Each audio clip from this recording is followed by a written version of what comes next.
Number सबका आना है, एक विभाग को ये सबको लपेटेंगे,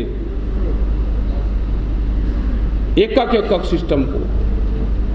तो यह है कि एक बड़ा आंदोलन देश में फिर जरूरत है। अब के इन्होंने नौजवानों को छेड़ दिया, इनका आधा इलाज तो यही करेंगे। हमने तो शांति की अपील करी है कि शांत रहे भाई, क्योंकि अगर इनको बच्चों को थोड़ा भी सहारा कोई भी दे देगा तो जिसका नाम ही अग्निपत्र रखा, अग्निपत्र नाम रखा उसका, अग्निपत्र, इनको कोई बताने वाला नहीं है। अग्निपथ जब उसका योजना का नाम रख दिया तो योजना चालू भी नहीं हुई तो उसका रिजल्ट तो आ गया ना। ये तो कलयुग है भाई। ये बहुत पूजा पाठी हैं, ये बहुत पूजा पाठी करने वाले लोग हैं जिनकी सरकार है आज।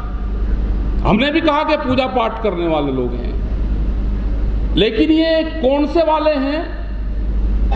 ये हैं जो बलि प्रथा कर वाले थे, ये बलि प्रथा वाले हैं। है तो जरूर ये, जब बलि प्रथा थी तो इस खानदान से हैं ये, क्योंकि इनको लड़ाई भिड़ाई में मजा आता है। प्रधानमंत्री जी एक बार घोषणा करते, अपील तो वे बार बार करते हैं ना कि गैस की सब्सिडी छोड़ दो, इसकी सब्सिडी छोड़ दो। वे सामने आए दानदाता, भाई ये भी सामने आ जाए, अपनी नौकरी छोड़ दो तो कम से कम दूसरे लोग लाइन में लग रहे हैं उनको नौकरी मिल जाएगी। एक बड़ा आंदोलन देश को फिर जरूरत है, इकट्ठे होकर लड़ाई लड़नी पड़ेगी। ये भी गलत फहमी निकाल दो कि ईवीएम में कुछ होता है, ये सब निकाल दो दिमाग से। अब ईवीएम में कुछ नहीं होता, अब हारे हुए कैंडिडेट को जीत का सर्टिफिकेट दिया जाता है। ईवीएम नहीं, अब ईवीएम की लड़ाई रही नहीं। हमारे खिलाफ तो सबसे ज्यादा रहते हैं ये, हमारे खिलाफ तो प्रेस के लोग कह लगे जी अगर आंदोलन बढ़िया था तो जीतती कैसे? कभी जैसे आप पर जबरदस्ती बुला रहे ऐसे जीतती। गांव में रहने वाले हम सब लोग जिसके हाथ खेत की मिट्टी से लगे हुए हैं, सने हुए हैं, जिसके कपड़े खेत में काम करते हुए गंदे हैं, हम सब लोग दलित हैं।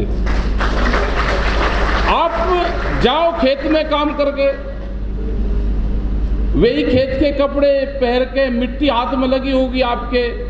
आप जाओ, आप किसी भी जाति के हो, आप जाइए शहर में, अगर आपको घर के अंदर घुसने दें वो बाहर बैठाएगा आपको।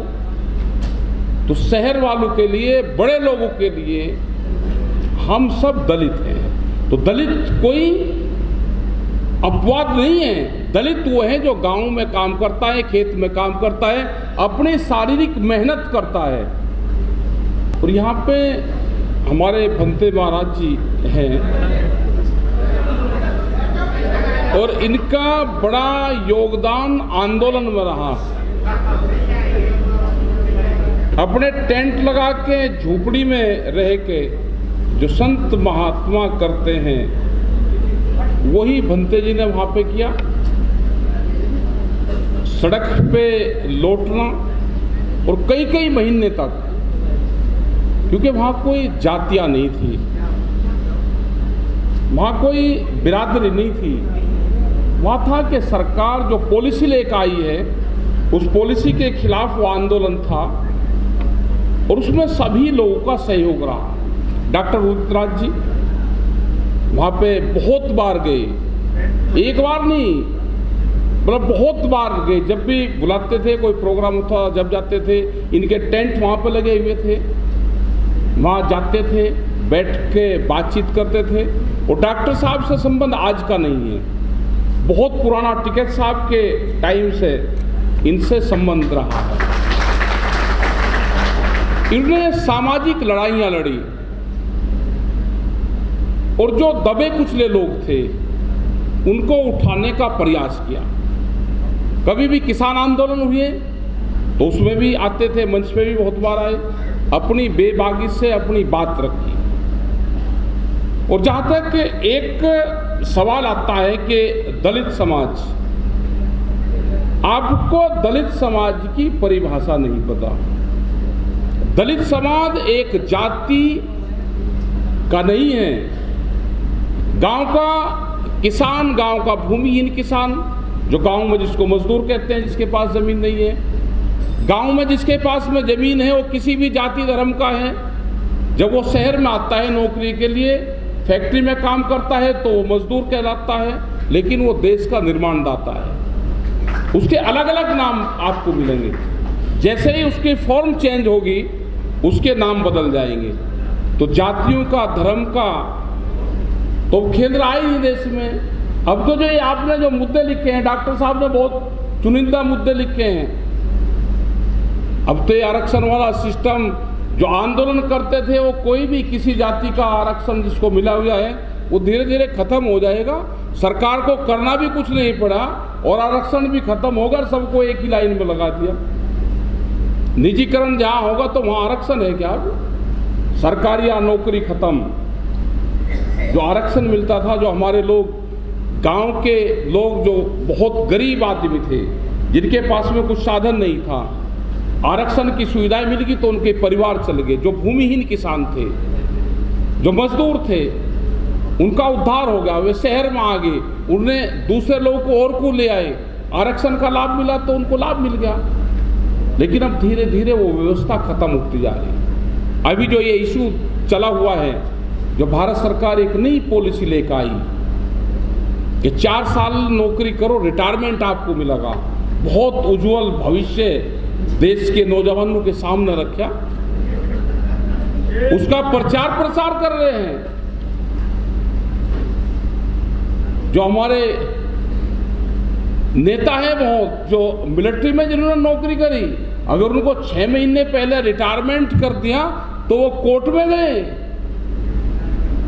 कि नहीं 6 महीने पहले मेरे कागजों में खामियां थी। एक एमपी हैं वो यहां से गाजियाबाद से, कोर्ट में गए, नाम ना लो बीमारियों का। हमने ये कहा कि जो इस व्यवस्था का समर्थन करता हो, वो एमपी हो, एमएलए हो, कोई नौकरी पेशे वाला हो, जो भारत सरकार की पॉलिसी का समर्थन करता हो, जिसकी नौकरी 4 साल हो गई हो, वो नौकरी छोड़ दे, कहेंगे भारत सरकार की पॉलिसी बढ़िया थी, मैं इसके समर्थन में नौकरी छोड़ता हूं। उत्तर प्रदेश में इन्होंने हिंदू और मुसलमान को लड़ाया, हरियाणा में जाके इन्होंने जाट और नॉन जाट को लड़ा दिया, ये पंजाब चले गए तो सिख और हिंदू को लड़ा दिया, ये गुजरात गए तो पटेल और नॉन पटेल को लड़ा दिया, ये महाराष्ट्र गए तो मराठा और नॉन मराठा को लड़ा दिया, यहाँ पे गांवों में किसान और मजदूर को लड़ा दिया कि लेगा तुम्हारी मजदूरी कम है बढ़ाओ, उनके किसान को बिजली वालों से लड़ा दिया।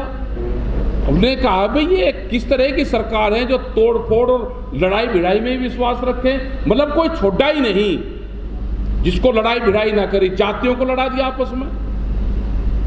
तो ये समझ लेना चाहिए सबको। फेसबुक और यूट्यूब के बाद अब आपका पसंदीदा चैनल न्यूज़ 18 डेली हंट पर भी फॉलो करें।